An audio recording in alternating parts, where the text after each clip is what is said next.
Hello guys, कैसे हो आप सभी लोग। तो गाइस, आज मैं आपको बताने वाला हूँ 1971 की वॉर के बारे में।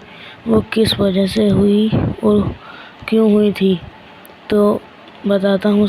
आज मैं आपको ये सब कुछ बताने वाला हूँ। तो गाइस, मैं बताता हूँ आपको। दरअसल जब भारत पाकिस्तान का विभाजन हुआ था, तो पाकिस्तान दो हिस्सों में बट गया था। एक तो ईस्ट पाकिस्तान और एक वेस्ट पाकिस्तान।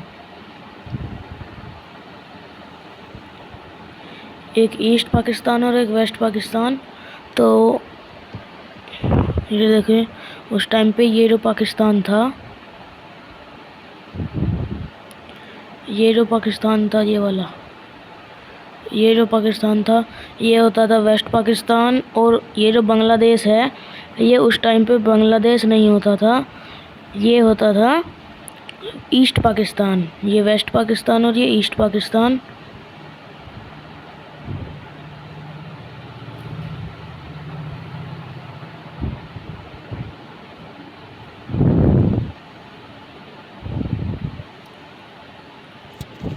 और ये वेस्ट पाकिस्तान वाले, ये उस टाइम के ईस्ट पाकिस्तान वालों पर जुल्म, ये उन्हें बहुत भद्दे मजाक तरीके से बुलाते थे कि तुम लोग छोटे हो, काले हो, भद्दे हो, गोरे हो, लंबे हो, छोटे हो। तो उन्हें ऐसे करके उनका मजाक उड़ाते थे, ये कह के।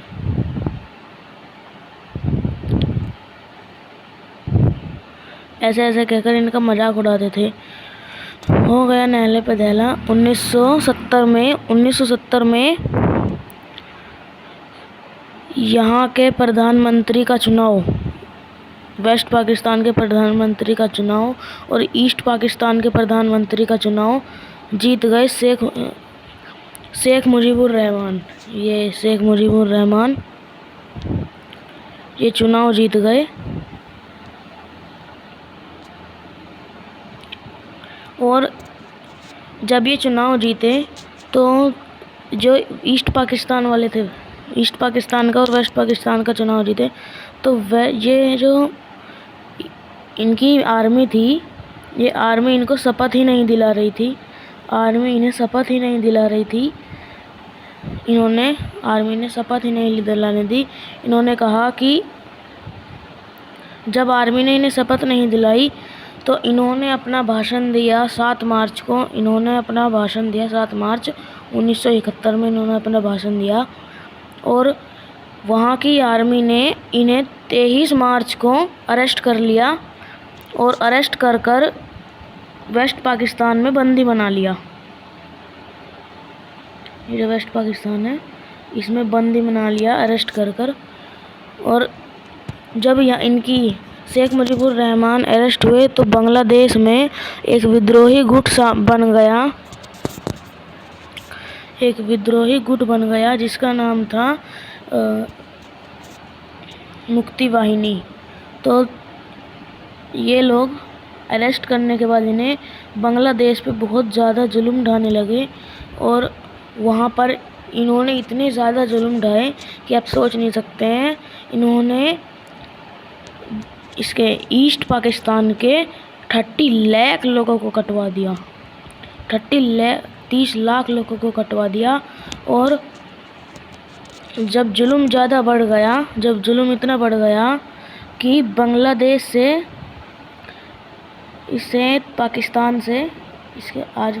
बांग्लादेश से आज के लोग बॉर्डर कूद के बाहर आने लगे, इंडिया में आने लगे लोग। हद तो तब हो गई जब लोग बॉर्डर कूद के भारत में एंट्री करने लगे। तो अब ये चीज़ उस टाइम पे हमारे भारत में इंदिरा गांधी की सरकार थी। अगर मैं आपको बताऊं तो ये देखिए, ये इंदिरा गांधी की सरकार थी। तो अप्रैल 1971 में अप्रैल को 10 लाख लोग 1971 में 10 लाख लोगों ने भारत में शरण ले ली। और इंदिरा गांधी को पता था कि जब तक ईस्ट पाकिस्तान में शांति नहीं होगी तब तक ये लोग जाने के नहीं हैं यहाँ सर, भारत से नहीं जाने के। तो इंदिरा गांधी ने कहा कि जनरल मानिक शाह से, उस टाइम के जनरल हमारे मिलिट्री के मानिक शाह थे, कि हम वॉर की हम आदेश देते हैं, आप लड़ाई करिए, आप वॉर छेड़िए इनके खिलाफ, हम अपने पड़ोसियों को ऐसे तकलीफ़ में नहीं देख सकते। तो जनरल मानिक शाह ने इन्हें रोका कि आप एक बार सोचिए कि हम अभी अप्रैल का महीना है और अप्रैल के महीने में ईस्ट की जगह पर बाढ़ आ जाती है, गंगा नदी में बाढ़ आ जाती है। तो जनरल मानिक शाह ने कहा कि हम नवंबर तक लड़ाई नहीं करेंगे। और तो इंदिरा गांधी ने कहा कि हम अप्रैल से नवंबर के बीच में क्या करेंगे। तो उन्होंने बताया कि हम एक काम कर सकते हैं, अप्रैल से नवंबर के बीच में हम अपनी आर्मी को ट्रेनिंग दे सकते हैं और मुक्ति वाहिनी को ट्रेनिंग दे सकते हैं। तो ये सब कहने पर, ऐसा सब कहने पर इंदिरा गांधी ने मान ली। इंदिरा गांधी मान गई और युद्ध को नवंबर तक टालने के लिए मान गई। और हम तो इंतज़ार ही कर रहे थे। हमने अपनी सारी जो सेना है उसे हमने यहाँ पर भेज दिया था, वेस्ट बंगाल में तैयारी करने के लिए भेज दिया था हमने अपनी सेना को। और इधर मुक्ति वाहिनी अपना काम कर रही थी आराम से, उसे कोई टेंशन नहीं थी मुक्ति वाहिनी को अंदर। लेकिन अब हमने पाकिस्तान को एक बारूद के ढेर पर बिठा दिया था, बस इंतज़ार था तो सिर्फ़ और सिर्फ उस बारूद पे चिंगारी लगाने का।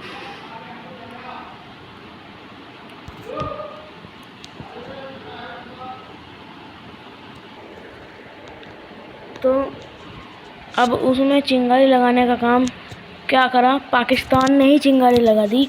पाकिस्तान को खबर मिली कि हम जो हैं, हम इधर के साइड कमज़ोर हैं, हम इस साइड कमज़ोर हैं, हम इस साइड कमज़ोर हैं। ये जो है ना डेजर्ट का एरिया, हमारा जितना भी डेजर्ट का एरिया है, इस साइड हम पाकिस्तान की साइड कमज़ोर हैं और इस साइड ज़्यादा सतर्क हैं। तो पाकिस्तान ने क्या सोचा कि हम यहाँ पर इसको कब्जा लेते हैं। पाकिस्तान ने 4 दिसंबर 1971 को यहाँ राजस्थान में एक जगह है लोंगेवाला पे हमला बोल दिया।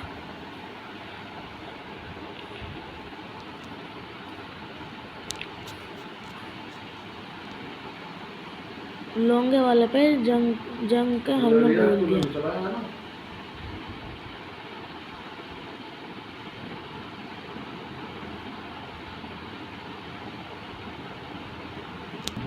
पाकिस्तान ने 4 दिसंबर 1971 को लोंगेवाला में अपनी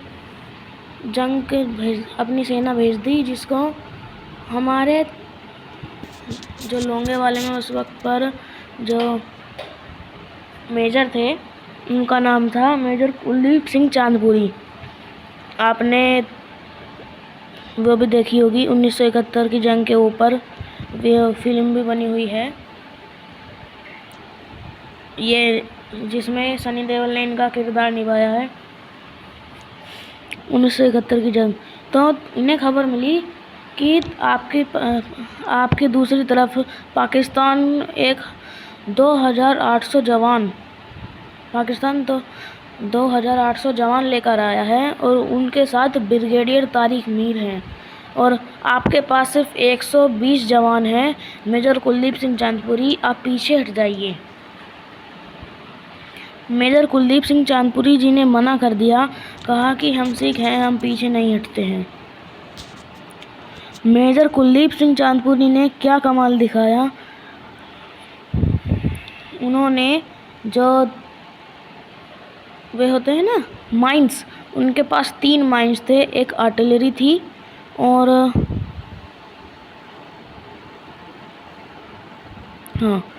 3 माइंस, एक आर्टिलरी और उन्होंने क्या करा कि रेगिस्तान में सबसे शुरू में 3 असली माइंस लगा दिए और बाकी सब में टिफ़िन रख दिए। 120 जवान के टिफ़िन रख दिए। तो पाकिस्तान की फ़ौज आई, उसमें टैंक आया। पहला टैंक आया, वो माइन से उड़ गया। दूसरा टैंक आया, वो भी माइन से उड़ गया। तीसरा टैंक आया, वो भी माइन से उड़ गया। तो ब्रिगेडियर तारिक मीर ने कहा कि यहाँ पर माइंस बिछाया है, इंजीनियर्स को बुलाओ, यहाँ पर से माइंस निकालेंगे। तो इंजीनियर्स आए। इंजीनियर्स ने सुबह के 3 बजा दिए उन टिफ़िन को ले जाने में, क्योंकि टिफ़िन में वो 4 खाने वाला टिफ़िन होता है ना, उसमें 3 बजा दिए। और मेजर कुलदीप सिंह चांदपुरी जी को पता था कि अगर एक बार हमारी एयरफोर्स आ गई ना तो वह तुम्हें छोड़ेगी नहीं, वे तुम्हें ख़त्म करके जाएगी। तो हुआ क्या,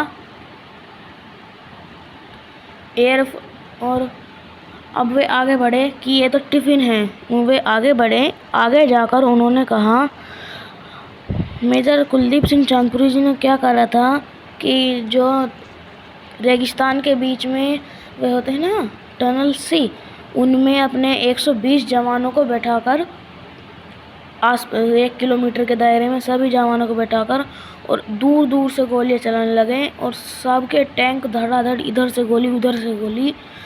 में ब्रिगेडियर तारिक मीर ने सोचा कि हमको गलत इन्फॉर्मेशन मिली है, 120 जवान इस तरीके से थोड़ी ना मारेंगे। और फिर हो गया सुबह के बाद एयरफोर्स ने जो उन्हें ख़त्म करा, जो खदेड़ा में ब्रिगेडियर तारिक मीर 2800 जवान लेकर आए थे, वे वापस चले गए। ये देखें आप। अब नेवी को भी खुन्नस चिढ़ गई कि आर्मी धोई, एयरफोर्स रात को आर्मी धोई, सुबह को एयरफोर्स धोई। नेवी ने कहा, हम नहीं धोएंगे क्या, हम भी धोएंगे।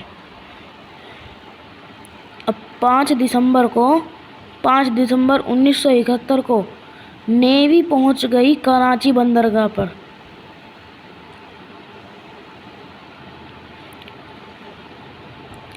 नेवी कराची बंदरगाह पर पहुंच गई और कराची बंदरगाह ऐसा तबाह करा कि कराची बंदरगाह पर 5 दिन तक लगातार आग लगी रही। कराची बंदरगाह पर 5 दिन तक लगातार आग चली रही और 5 दिन तक ऐसे ही जलता हुआ कराची बंदरगाह दिखा। तो अब पाकिस्तान को सबसे बड़ा सिरदर्दी क्या थी? पाकिस्तान को सबसे बड़ी सिरदर्दी थी हमारे INS राजपूत से। हमारे INS राजपूत से पाकिस्तान को सबसे बड़ी दिक्कत थी, क्योंकि INS राजपूत यहाँ से इनका आना जाना बंद कर देता था, क्योंकि जो इनका ईस्ट पाकिस्तान को जो वे थे सैनिक, उन्हें मदद सी रूट से ही मिलती थी। ऐसे सी रूट से ही तो मिलेगी ना, ऐसे यहाँ पर जाकर। और सी रूट INS विक्रांत ने काट दिया था। कोई पागल थोड़ी होगा जो इंडिया से ऐसे जाएगा, इंडिया से लेकर जाएगा सी रूट। उनको जो खाना पानी होता था वे इसी रूट से सी रूट से ही जाते थे। और INS विक्रांत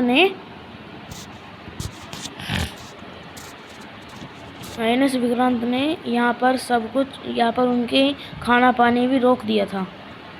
अब पाकिस्तान को सबसे बड़ी सिरदर्दी INS विक्रांत ही थी। तो पाकिस्तान ने क्या करा, INS विक्रांत को डुबाने के लिए अपनी एक पनडुब्बी भेजी जिसका नाम था PNS गाजी।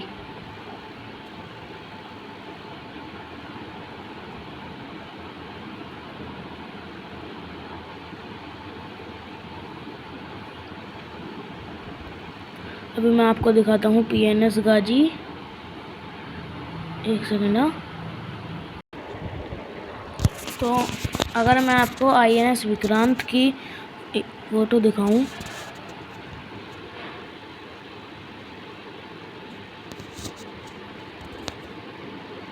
एक सेकेंड ना गाइस। तो गाइस अगर मैं आपको INS विक्रांत का फ़ोटो दिखाऊं तो देखिए ये है INS विक्रांत। एक सेकेंड ना।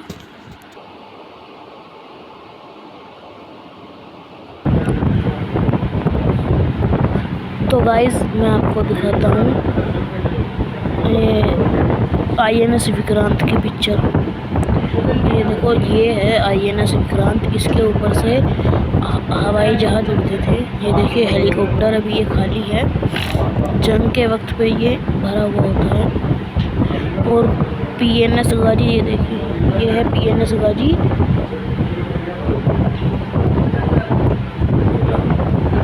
ये है PNS गाजी, ये देखिए।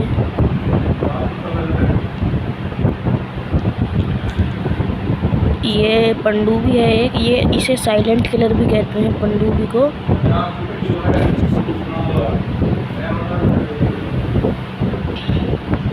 और इसको ये पानी के अंदर अंदर रहती है, अभी ये बाहर निकली हुई है।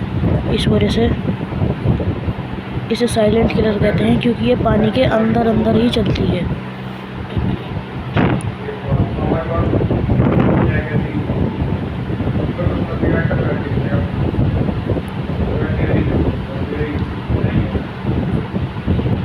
तो जब इन्होंने पाकिस्तान ने अपनी PNS गाजी को भेजा,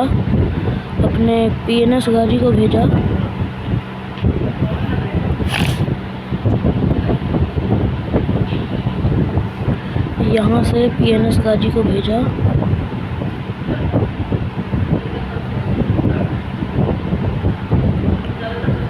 PNS गाजी यहाँ से आई, और जब PNS भारत को पता लग गया था कि PNS गाजी पाकिस्तान की पनडुब्बी आ रही है INS विक्रांत को डुबाने के लिए।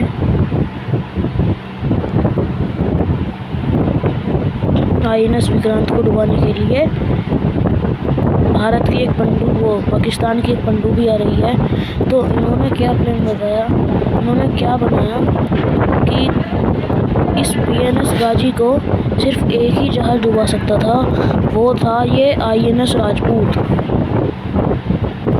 वो था INS राजपूत।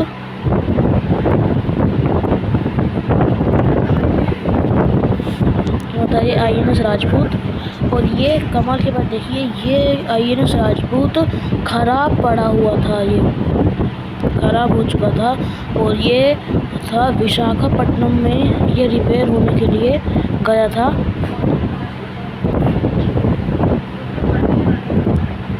विशाखापट्टनम में रिपेयर होने के लिए गया था।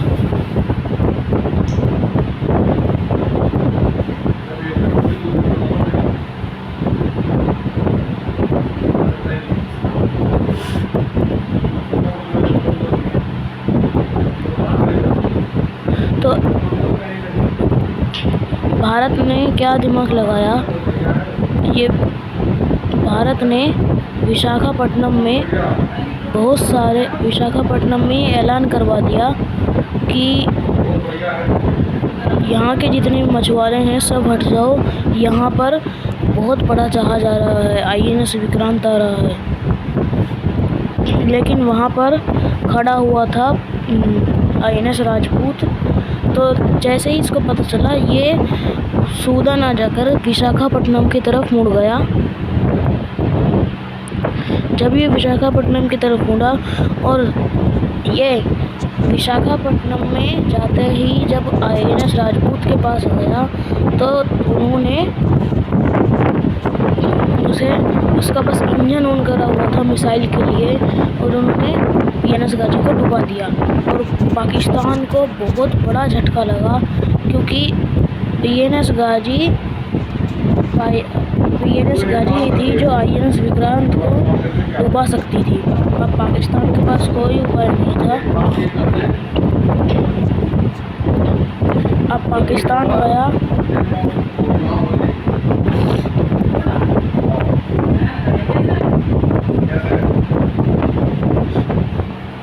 गया यूएसए के पास, United State of America, America के पास गया और इस पर जाकर वहाँ पर अमेरिका ने मुद्दा उठाया और ये जो ये PNS गाजी जो थी, ये अमेरिका ने ही इसको पाकिस्तान को दिया था। तो पाकिस्तान को गुस्सा आ चुका था, इसलिए पाकिस्तान ने यूएनओ में मुद्दा उठाया कि इंडिया पाकिस्तान पर हमला कर रहा है, जुल्म कर रहा है। तो उसमें पाकिस्तान यूएनओ में 5 देश है, यूएसए, यूके, चाइना, फ्रांस और रशिया। ये 5 देश हैं यूएनओ के लीडर। उस टाइम पे हुआ क्या, रशिया हमारे साथ खड़ा था क्योंकि हम रशिया के साथ एक ट्रीटी साइन करता रहे थी, जो हमारी इंदिरा गांधी थी। तो यूएनओ में रशिया ने वीटो कर दिया।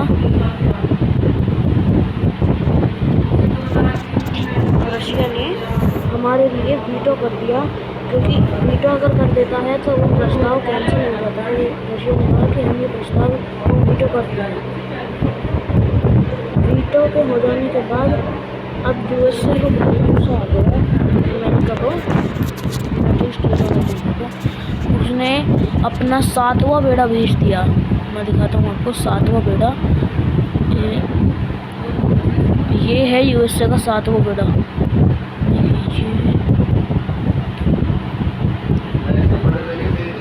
ये है यूएसए का 7वां बेड़ा। ये अकेला चलता ही नहीं था, ये इतने सारे जहाज़ों के साथ चलता था ये 7वां बेड़ा। और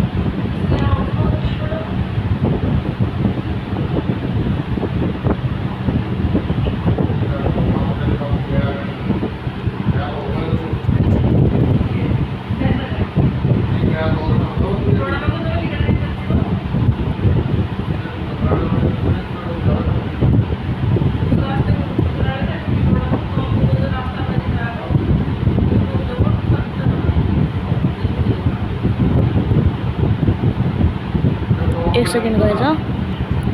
तो यूएसए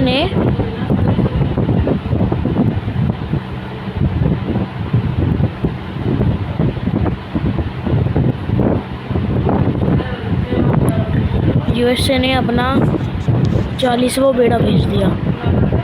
40वां बेड़ा यहाँ से भेज दिया। और ब्रिटेन ने भी अपना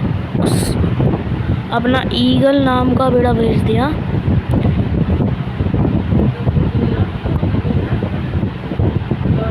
अपनी ईगल नाम की वॉरशिप भेज दी। ब्रिटेन ने भी अपनी ईगल नाम की वॉरशिप भेज दी।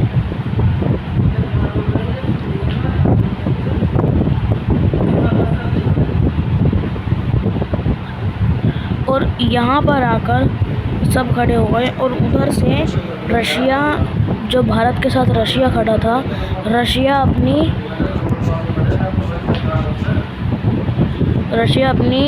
जो नेवी थी, एयरफोर्स थी, रशिया ने अपना 7वां बेड़ा भेज दिया था। रशिया ने अपना 7वां बेड़ा भेज दिया था और उसके साथ परमाणु मिसाइल हैं। तो उस टाइम पे रशिया ने हमारा साथ दिया था और किसी देश ने हमारा साथ नहीं दिया था। और रशिया ने अपनी सारी रशिया यहाँ पर खड़ा हो गया और उसने अपनी सारी सबमरीन्स खड़ी कर ऊपर ज़मीन, पानी के ऊपर ले आया। रशिया अपनी सारी सबमरीन्स ज़मीन के ऊपर ले आया। और उसने यमन से भी अपनी जो एयरफोर्स थी उसे भी तैयार कर दिया था कि तुम अटैक के लिए तैयार रहना।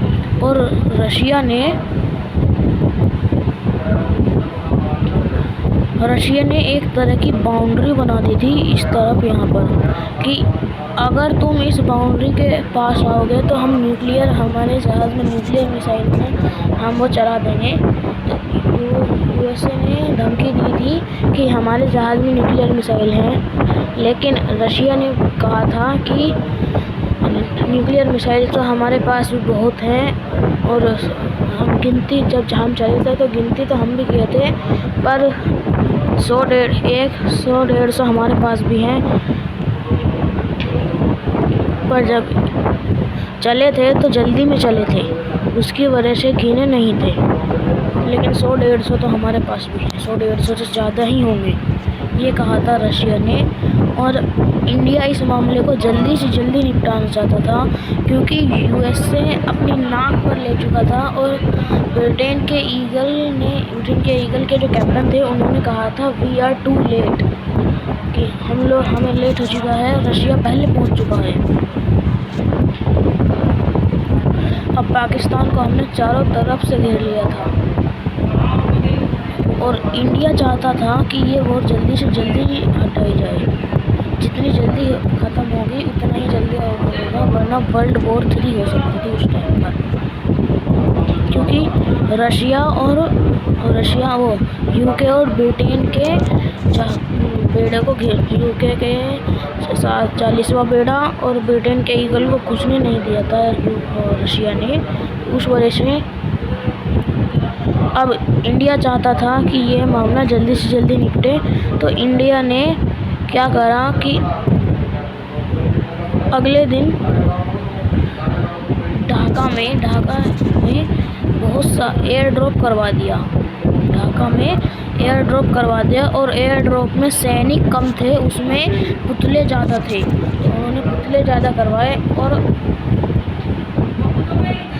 ये पुतलों के गिरने की वजह से ही और पाकिस्तानी डर गए, और बीबीसी न्यूज़ ने ये खबर छाप दी कि इंडिया ने 20,000 एयर ड्रॉप करवाया है, 20,000 सैनिकों से एयर ड्रॉप करवाए हैं। और अब ये ढूंढ कर मारेंगे इन पाकिस्तानियों को, जो क्यों मार रहे हो तुम हमारे भाइयों को। फिर एयर ड्रॉप करने की वजह से ही ये पाकिस्तानी ऐसे छुप गए। तो अब हमारे ब्रिगेडियर मेजर ने सोचा कि अब ख़त्म कर देते हैं। फिर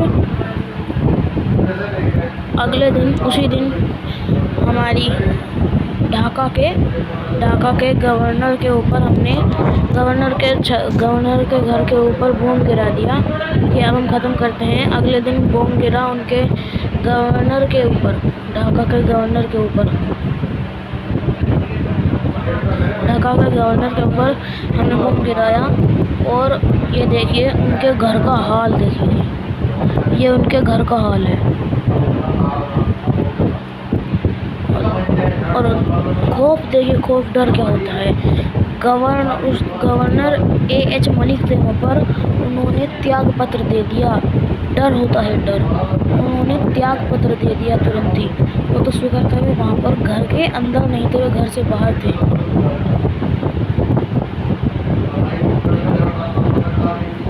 और हमारे जो उप गवर्नर थे, इन्होंने फ़ोन पर एक बार कहा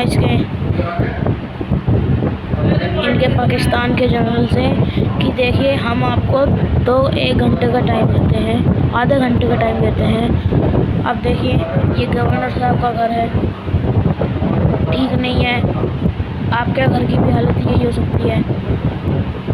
तो उन्होंने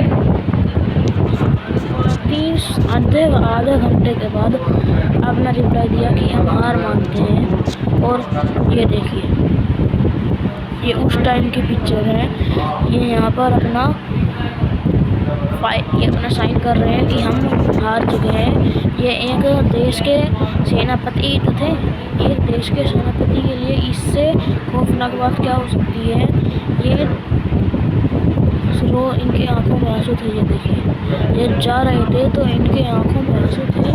ये अपने देश के सेनापति ही तो थे।